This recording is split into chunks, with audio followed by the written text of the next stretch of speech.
The Audi TT is a fashion-forward sports car for people that care as much about style as they do about driving. Now, it is pretty impractical and rather pricey, but guess what? It ain't all bad. This is Curbed with Craig Cole.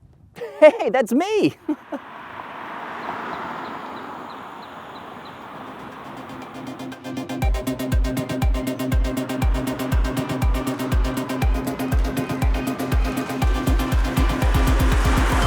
Now in its third generation, the TT is all grown up. If you recall, the first version landed way back in the late 90s, and that body style was cuter than a basket of baby bunnies, peppered with more dimples than a grapefruit. Its style was groundbreaking, looking like a concept car driven right out of the studio and into showrooms. But the TT has shed much of its femininity over the years, and as you can see with the 2016 model here, it is much more masculine with those glaring front headlamps and plenty of hard surfaces. But this car doesn't just look the part, because underneath all of this sheet metal, it's pretty muscular too. Though this version of the car has not exactly been abusing steroids, power is provided by a 2-liter turbocharged engine, and each of its 4 itty-bitty cylinders are pressurized with more than 17 pounds of peak boost. All told, it's good for a relatively modest 220 horsepower and 258 pound-feet of torque. A 6-speed dual-clutch S-tronic automatic is the only gearbox offered in this car, though customers in other markets around the world can get a manual transmission and even a diesel. Quattro permanent 4-corner traction is standard and can be adjusted via the Audi Drive Select system. In dynamic mode, it has a rear-wheel bias for even sportier handling. Moving along, Audi has done some intriguing things inside the new TT. Its cockpit is extremely driver-focused, which is always appreciated in a sporting automobile, but I gotta show you one thing. Check out these air vents. They've actually incorporated all of the climate control functions into them. The fan speed, temperature, and even the seat heaters are all adjusted right here. And of course, everything operates with watch-like smoothness. This design move puts the climate controls up higher where they're both easier to see and use, plus it frees up extra space on the center stack, which in this car is missing something else. Did you notice what? Yep, there's no screen for the navigation system. Instead, it's been replaced by a fully digital instrument cluster that spans 12.3 inches. This thing is slicker than an otter in an oil spill, and with a little practice, surprisingly easy to use. It puts all kinds of functionality right at your fingertips. Digital gauges are the future of instrumentation, and Audi is leading the way. This cluster here is easily one of this car's best features. However, I don't think everything is perfect in here.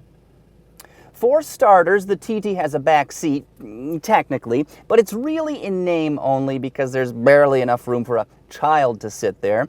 Beyond this, some of the car's interior materials aren't quite Audi grade. The soft plastic is certainly high quality, but it's textured almost like sandpaper, and you could cut a chunk off the dashboard and probably use it to refinish hardwood flooring. Also, the TT makes this weird heartbeat sound when you turn it off and open a door. What is this, a German sports car or a Korean dishwasher? No, not him. I'm talking like an LG or a Samsung.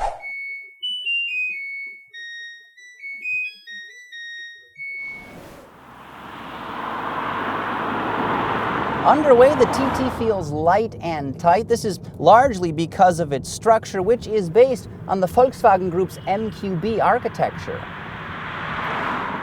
But things do differ quite a bit from your garden variety Golf because the TT's occupant cell, bolt-on components, and body skin are all rendered in lightweight aluminum, which obviously saves quite a bit of mass, and overall this car weighs less than 3,200 pounds, meaning it's quite a featherweight by today's standards, though curiously its engine block is still made of cast iron, so figure that one out.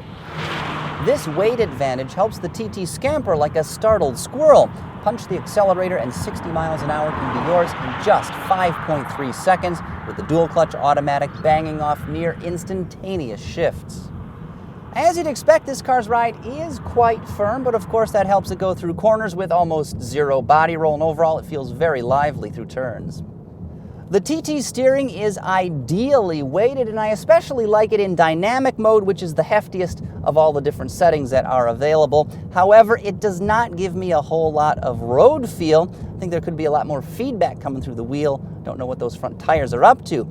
Also, and I've got to say, the transmission, while very fast to change gears, could be a bit smoother at low speeds. When you're taking off from a stop, it can judder at times, which not a big fan of, but that's kind of typical behavior for dual clutch automatics.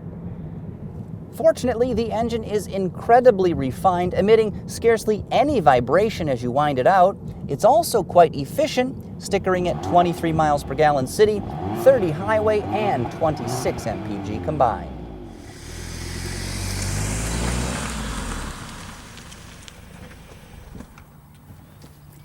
Speaking of numbers, let's talk pricing. The 2016 Audi TT starts at about 43 grand, but this car rolled off the assembly line with a price tag of $50,025. Options including the tech package added $3,250 to that sticker price. Of course, it gives you things like navigation system as well as blind spot monitoring and a lot more. Plus, this car rolls on 19-inch wheels and has sport seats, both of which added an extra grand to the sticker price. So, 50 large out the door for a car of this caliber really isn't that bad these days because, let's be honest, it's expensive. Okay, so here's what I like and, well, yeah, not so much. Overall, the 2016 Audi TT is fast and refined on the road. Its design is sharp and handsome. I also love its digital instruments and clever climate controls. Downsides are few. The steering could use more feel, its transmission can misbehave at times, and I'm not a big fan of some interior materials. Still, this is a machine with more performance than its horsepower rating would suggest, but what I really like about it is that it doesn't take itself too seriously like some other sports cars can. Overall, the TT is approachable, easygoing, and quite a lot of fun.